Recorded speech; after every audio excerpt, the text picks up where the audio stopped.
ಕುಟುಂಬಸ್ಥರನ್ನ ಸಲಹಲು ಶಂಖದಲ್ಲಿ ಅವತರಿಸಿದ ದೇವಿಯ ಪುಣ್ಯಕ್ಷೇತ್ರ. ದೇವಿಗೆ ಸುಮಾರು 70 ವರ್ಷಗಳಿಂದ ಶ್ರದ್ಧಾ ಭಕ್ತಿಯಿಂದ ಭಜನೆ ಪೂಜಾದಿ ಕಾರ್ಯ. ಭಕ್ತಿಯಿಂದ ನಂಬಿದ್ರೆ ಕೈ ಬಿಡದೆ ಮುನ್ನಡೆಸುವ ಮಹಾತಾಯಿ. ಕುಟುಂಬಸ್ಥರ ಸಹಕಾರದಿಂದ ನೂತನ ಗುಡಿ ನಿರ್ಮಿಸಿ ಪುನಃ ಪ್ರತಿಷ್ಠೆಯ ಸಂಭ್ರಮ. ಇದೇ ಕಡಬ ತಾಲೂಕಿನ ಚಾರ್ವಾಕ ಗ್ರಾಮದ ಕರಂದ್ಲಾಜೆ ಕುಟುಂಬದ ಶ್ರೀ ಮಹಾದೇವಿ ಸಾನ್ನಿಧ್ಯ ಹಾಗೂ ಧರ್ಮ ದೈವಗಳ ಸಾನ್ನಿಧ್ಯ. ಇಲ್ಲಿ ಏಪ್ರಿಲ್ 2ರಿಂದ 4ರವರೆಗೆ ಪುನಃ ಪ್ರತಿಷ್ಠಾ ಕಲಶಾಭಿಷೇಕದ ವೈಭವ ಮನೆ ಮಾಡಿದೆ. ಕರಂದ್ಲಾಜೆ ಕುಟುಂಬಸ್ಥರನ್ನ ಸಲಹುತ್ತಿರುವ ಮಹಾದೇವಿಯು ಉದ್ಭವಿಸಿದ ಕಥೆಯೇ ಮೈ ನವಿರೇಳಿಸುವಂತಿದೆ, ಅಚ್ಚರಿ ಮೂಡಿಸುವಂತಿದೆ. ಹೌದು, ಜನರ ಸೇವೆಗಾಗಿ, ಜನರ ಹಿತಕ್ಕಾಗಿ ಸದಾ ಮಿಡಿಯುತ್ತಿದ್ದ ದೈವಭಕ್ತರಾಗಿದ್ದ ಕೆ.ವಿ. ಗೌಡರು ಕರಂದ್ಲಾಜೆ ಕುಟುಂಬದ ಯಜಮಾನರಾಗಿದ್ರು. ಇವರು ಚಾರ್ವಾಕ ಗ್ರಾಮದ 2 ದೇವಸ್ಥಾನಗಳ ಆಡಳಿತದಲ್ಲೂ ಮಹತ್ವದ ಜವಾಬ್ದಾರಿಯನ್ನ ನಿರ್ವಹಣೆ ಮಾಡಿದ್ರು. ಪಡುಬಿದ್ರೆಯ ಆಧ್ಯಾತ್ಮಿಕ ಶಕ್ತಿ ಸಂಪನ್ನೆ ಪವಾಡ ಸ್ತ್ರೀ ಬಾಲಯೋಗಿನಿ ಸರಸ್ವತಿ ಅಮ್ಮನವರ ಭಕ್ತರಾಗಿದ್ದು, ಕೆ.ವಿ. ಗೌಡರು ಅವರ ನಿರ್ದೇಶನದಂತೆ ಮನೆಯಲ್ಲಿ ಒಂದು ದೇವಿಯ ಫೋಟೋವನ್ನ ಇಟ್ಟು ಭಜನೆಯನ್ನ ಅತ್ಯಂತ ಭಕ್ತಿಯಿಂದ ನಡೆಸಿಕೊಂಡು ಬರ್ತಾ ಇದ್ರು.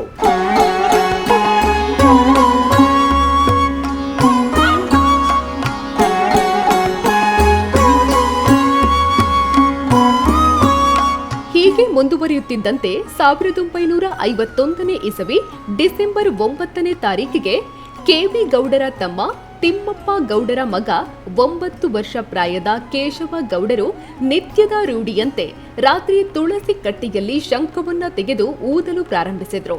ಇದ್ದಕ್ಕಿದ್ದಂತೆ ಶಂಖದ ಒಳಗಿನಿಂದ ವಿಶಿಷ್ಟವಾದ ಶಬ್ದ ಕೇಳಿಬಂತು. ಆಗ ಶಂಖವನ್ನ ಕೆಡವಿದಾಗ ಅಚ್ಚರಿ ಅನ್ನುವಂತೆ ಕಿರು ಬೆರಳಿನಷ್ಟು ಉದ್ದವಿರುವ ಪಂಚಲೋಹದ ವಿಗ್ರಹವೊಂದು ಹೊರಗೆ ಬಂತು.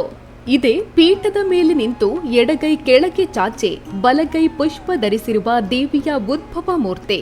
ಮುಂದೆ ಕೇರಳದ ಪ್ರತಿಷ್ಠಾ ದೈವಜ್ಞ ಕೊನ್ನಿ ಕಣ್ಣರಿಂದ ಈ ಬಗ್ಗೆ ಅಷ್ಟಮಂಗಳ ಪ್ರಶ್ನೆಯನ್ನ ಇಡಲಾಯಿತು. ಪ್ರಶ್ನೆಯಲ್ಲಿ ಕಂಡು ಬಂದಂತೆ ಶ್ರೀ ಮಹಾದೇವಿಯ ಉದ್ಭವ ಮೂರ್ತಿ ಇದಾಗಿದೆ. ಕರಂದ್ಲಾಜೆ ಕುಟುಂಬಸ್ಥರ ರಕ್ಷಣೆಗಾಗಿ ತಾಯಿ ಶಂಖದಲ್ಲಿ ಅವತರಿಸಿದ್ದಾಳೆ. ಶ್ರದ್ಧಾ ಭಕ್ತಿಯಿಂದ ಪೂಜಿಸಿಕೊಂಡು ಬರಬೇಕು ಎಂದು ತಿಳಿದು ಬಂತು. ಪಡುಬಿದ್ರೆಯ ಬಾಲಯೋಗಿನಿ ಸರಸ್ವತಿ ಅಮ್ಮನವರ ಮೂಲಕ 1952ನೇ ಇಸವಿಯಲ್ಲಿ ಕರಂದ್ಲಾಜೆ ತರವಾಡು ಮನೆಯ ಬಲಭಾಗ ಈ ವಿಗ್ರಹವನ್ನ ಗುಡಿಯಲ್ಲಿ ಕೆ.ವಿ. ಗೌಡರು ಪ್ರತಿಷ್ಠಾಪನೆ ಮಾಡಿಸಿದ್ರು ಮತ್ತು ಮನೆಯ ದೈವ ಪಾಷಾಣ ಮೂರ್ತಿಯನ್ನ ದೇವಿಯ ಎಡಭಾಗದಲ್ಲಿ ಪ್ರತಿಷ್ಠಾಪಿಸಲಾಯಿತು. ತರವಾಡು ಮನೆಯ ಎಡಭಾಗದಲ್ಲಿ ಧರ್ಮ ದೈವ ಹಾಗೂ ಪರಿವಾರ ದೈವ ಶಕ್ತಿಗಳನ್ನ ಪ್ರತಿಷ್ಠಾಪಿಸಲಾಯಿತು. ನಿರಂತರ 3 ವರ್ಷ ದೈವಗಳಿಗೆ ನೇಮ ನಡಾವಳಿ ನಡೆಸಲಾಯಿತು. ನಂತರ ಕುಟುಂಬಸ್ಥರು ಸೇರಿ ನಿರ್ಣಯಿಸಿದಂತೆ ನಿಗದಿತ ಸಮಯದಲ್ಲೇ ಧರ್ಮ ನಡಾವಳಿ ನಡೆಸಿಕೊಂಡು ಬರಲಾಗುತ್ತಿತ್ತು. ಉದ್ಭವ ಶಕ್ತಿ ಮಹಾದೇವಿಗೆ ಪ್ರತಿದಿನ ಬೆಳಗ್ಗೆ ಪೂಜೆ, ಭಜನೆ, ದೇವಿ ಮಹಾತ್ಮೆ ಪಠಣ, ಶಿವರಾತ್ರಿಯ 3 ದಿನಗಳಲ್ಲೇ ವಿಶೇಷ ಭಜನೆ, ಪೂಜೆ ಹಾಗೂ ದೇವಿ ಮಹಾತ್ಮೆ ಪಠಣ ಆಚರಣೆ ನಡೆಸಿಕೊಂಡು ಬರಲಾಯಿತು. ಈಗ ನಿಮಗೆ ಉದ್ಭವದ ಇದದ್ದು ನಿಮಗೆ ಅಲ್ಲ, ನೀವು ಸಣ್ಣದಿರುವಾಗ ಆಗಿರುವಂಥದ್ದು? ನಾನು ಉದ್ಭವ ಆಗೋದು ಸಣ್ಣದಿರುವಾಗ 9 ವರ್ಷ ಪ್ರಾಯ. 9 ವರ್ಷ ಸ್ವಲ್ಪ ದಾಟಿ ಆಗಿದೆ, ಗೊತ್ತಿಲ್ಲ. ಹಾಗೆ ನಾನು ದಿನ ಬರೀ ನನ್ನ ತುಳಸಿ ಕಟ್ಟೆಯಲ್ಲಿ ದೀಪ ಇಟ್ಟು ಶಂಖದಲ್ಲಿ ಇಟ್ಟು ಸುತ್ತ ಅದಕ್ಕೆ ಬಂದು ಶಂಖವನ್ನು ತೆಗೆಯುವಾಗ ಅದರ ಶಬ್ದ ಆಯಿತು. ಶಬ್ದ ಹೋಗಿ ಎಂಥದ್ದು ಅಂತ ನೋಡಿ ತೆಗೆಯುವಾಗ ಏನೋ ನನಗೆ ಒಂದು ಕಪ್ಪೆ ಥರ ಏನೋ ನನಗೆ ಹೆದರಿಕೆ ಆಯಿತು. ಸಣ್ಣವಲ್ವಾ, ಹಾಗೆ ಅದರೊಳಗೆ ಹಾಕಿ ಅದನ್ನು ಕೊಂಡೋಗಿ ನಮ್ಮ ಕನ್ಯಾಕಮ್ಮ ದೊಡ್ಡ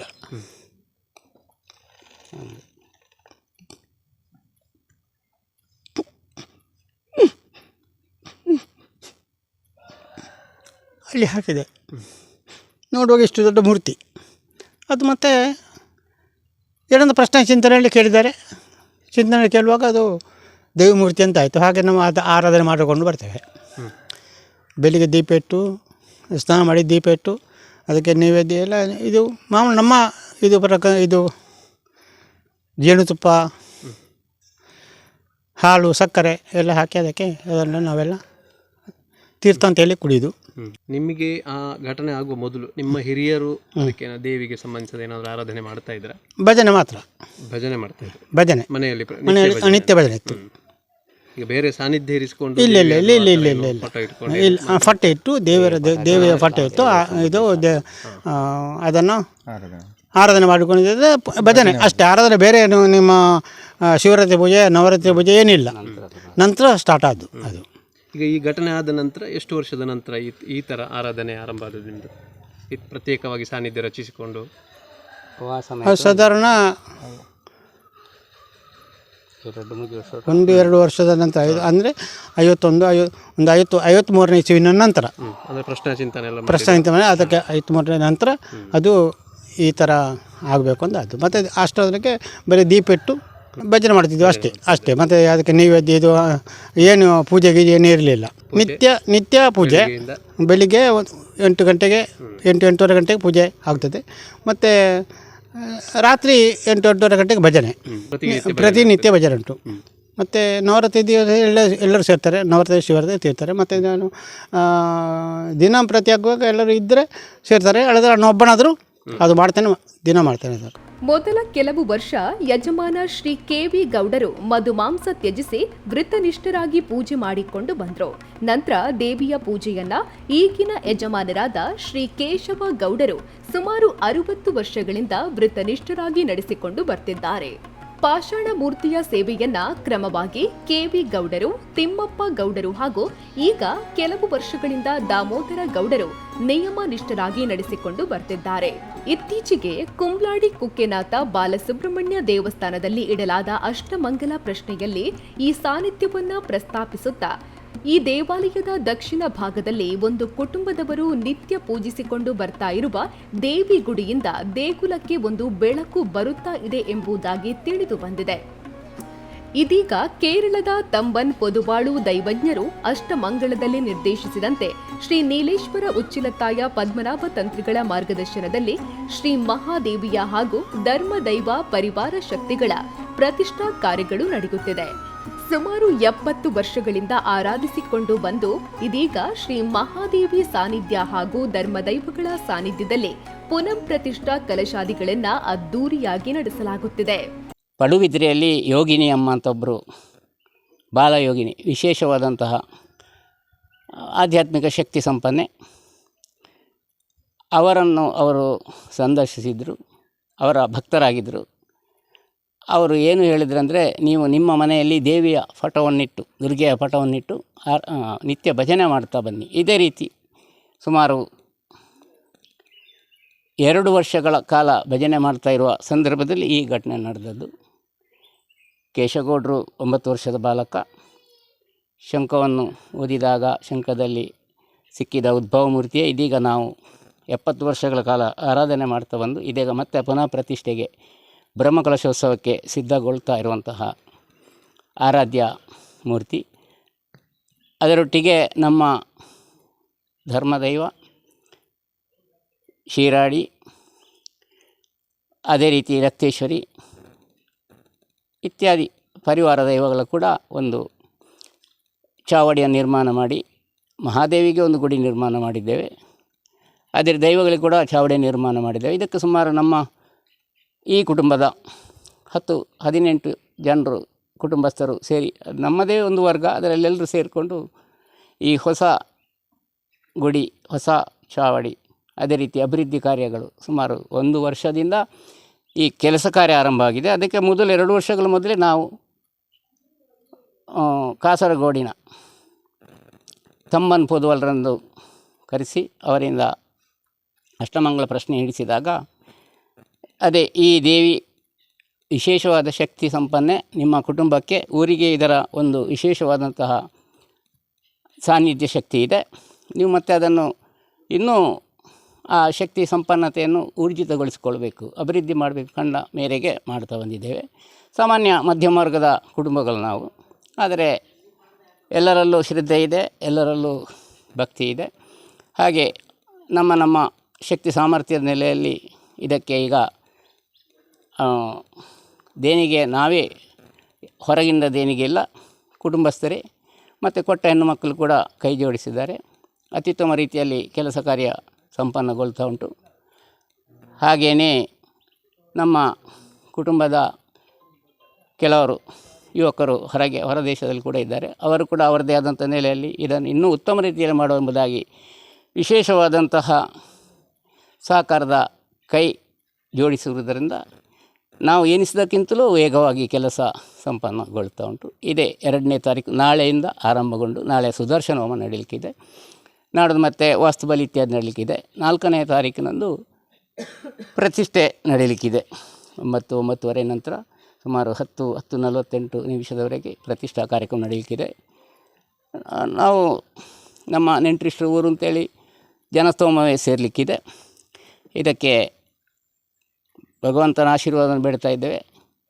ಜನರೆಲ್ಲರೂ ಬರ್ತಾರೆ. ಈ ಕಾರ್ಯಕ್ರಮ ಚೆಂದ ಆಗಬೇಕು ಅಂತ ಮತ್ತೊಮ್ಮೆ ನಾವು ಎಲ್ಲ ದೇವಿ ಶಕ್ತಿಯಲ್ಲಿ ಪ್ರಾರ್ಥನೆ ಮಾಡ್ತಾ ಇದ್ದೇವೆ. ಇಲ್ಲಿ ನೆಲೆಯಾಗಿರುವ ಮಹಾದೇವಿಯು ನಂಬಿ ಬಂದ ಭಕ್ತರ ಕೈಯನ್ನ ಹಿಡಿದು ಮುನ್ನಡೆಸುತ್ತಾ ಇಷ್ಟಾರ್ಥಗಳನ್ನ ಈಡೇರಿಸುತ್ತಿದ್ದಾರೆ.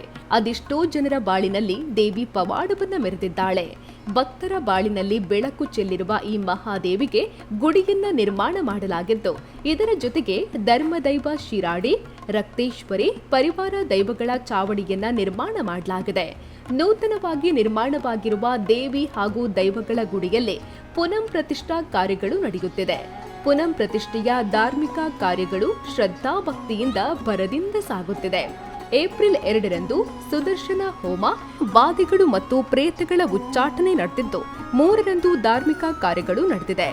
4ರಂದು ಶ್ರೀ ಮಹಾದೇವಿ ಹಾಗೂ ಧರ್ಮ ದೈವಗಳ ಸಾನ್ನಿಧ್ಯದಲ್ಲಿ ಪುನರ್ ಪ್ರತಿಷ್ಠೆ ಸಾನ್ನಿಧ್ಯ ಕಲಶಾಭಿಷೇಕ ವಿಜೃಂಭಣೆಯಿಂದ ನಡೆಯಲಿದೆ. ಇಲ್ಲಿ ಯಾರು ಬೇಡಿಕೊಂಡು ಬರ್ತಾರೆ ಅವರ ಶ್ರದ್ಧೆ ಭಕ್ತಿಯಿಂದ ಅವರಿಗೆ ಇಷ್ಟಾರ್ಥವನ್ನು ಸಿದ್ಧಿಸಿಕೊಂಡು ಬಂದಿದ್ದಾಳೆ.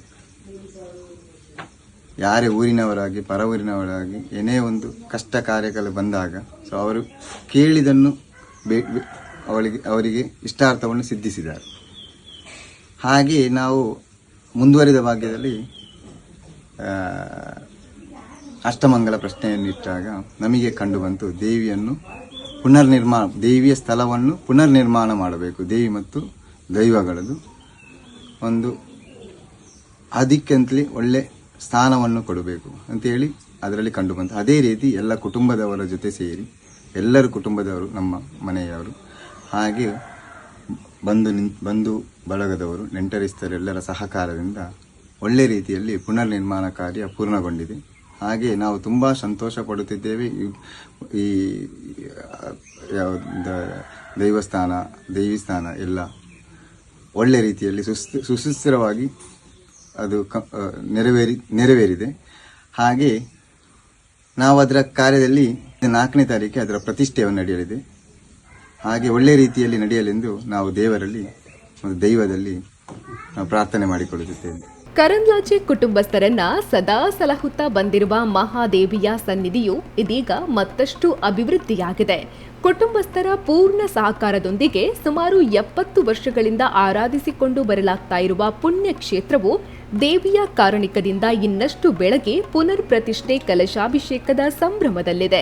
ಊರ ಪರವೂರ ಭಕ್ತಾದಿಗಳು ಕೂಡ ದೇವಿಯ ಹಾಗೂ ದೈವಗಳ ಪುನಃ ಪ್ರತಿಷ್ಠೆ ಕಾರ್ಯದಲ್ಲಿ ಭಾಗಿಯಾಗಿ ಆಶೀರ್ವಾದ ಪಡೆದು ಪುನೀತರಾಗಿ. ಕ್ಯಾಮರಾ ಪರ್ಸನ್ ಮಹೇಶ್ ಜೊತೆ ಸುಧಾಕರ್ ಕಾಣಿಯೂರು, ಸುದ್ದಿ ನ್ಯೂಸ್, ಪುತ್ತೂರು. ಸುದ್ದಿ ಚಾನಲ್, ಕ್ಷಣ ಕ್ಷಣದ ಸುದ್ದಿಗಾಗಿ.